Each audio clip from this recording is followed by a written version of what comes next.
હાલ લગ્નની બસને લઈને એક દુઃખદ સમાચાર સામે આવી રહ્યા છે। ભાવનગર રાજકોટ રોડ ઉપર આમલા પાસે બજુડ પાટિયાથી પસાર થતી જાણની બસમાં એકાએક આગ લાગતા જાનૈયાઓના જીવ અધ્ધર થઈ ગયા હતા અને જીવ બચાવવા જાનૈયાઓએ ઇમરજન્સી બારીમાંથી કૂદ્યા હતા અને ફાયર બ્રિગેડ ઘટના સ્થળ પહોંચી આગને કાબૂમાં લીધી હતી અને આગ તો કાબૂમાં આવી ગઈ હતી, પરંતુ લાડી લેવા નીકળેલ વરરાજા અને જાનૈયાઓ સુરક્ષિત રીતે લગ્ન સ્થળ પર પહોંચે તેવી વ્યવસ્થા કરવાને લઈને વિનંતી કરવામાં આવી હતી અને જાનૈયાઓથી ભરેલ બસ ભાવનગર નારી ગામથી ગારિયાધાર નજીકના ઘોબા ગામે જતી હતી અને દરમિયાન બસમાં આગ લાગવાની દુર્ઘટના બની હતી। ભાવનગર નજીકના નારી ગામે રહેતા સતીશ મુકેશભાઈ સોલંકીની જાન ગારિયાધાર તરફ જઈ રહી હતી અને ત્યારે બજુડના પાટિયા પાસે બસમાં એકાએક આગ લાગતા ભયનો માહોલ જોવા મળ્યો હતો અને બસમાં આગ લાગતા તમામના જીવ તાળવે ચોંટી ગયા હતા।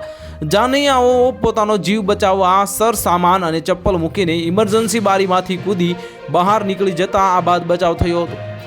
આ ઘટના કમનસીબે એ રહી કે આજે લગ્ન છે ત્યારે જાનૈયાઓ અને વરરાજાઓના કપડાં અને તમામ સામાન બસમાં ભસ્મીભૂત થઈ ગયો છે। જાનૈયાઓ રઝળી પડ્યા હતા, વરરાજો પણ રઝળી પડ્યો હતો અને ફાયર બ્રિગેડ 1 કલાક પછી ઘટના સ્થળે પહોંચી હતી એવી આક્ષેપો પરિવારજનોએ કર્યો હતો। તો હાલ માટે આટલું જ, મળીશું નવી અપડેટ સાથે। જો તમને અમારા વિડીયો પસંદ આવતા હોય તો વિડીયોને લાઇક કરી દેજો, ચેનલને સબસ્ક્રાઇબ કરી બાજુમાં આવેલા બેલ આઇકનને દબાવી દો, જેથી તમને આવા સમાચારની અપડેટ મળતી રહે।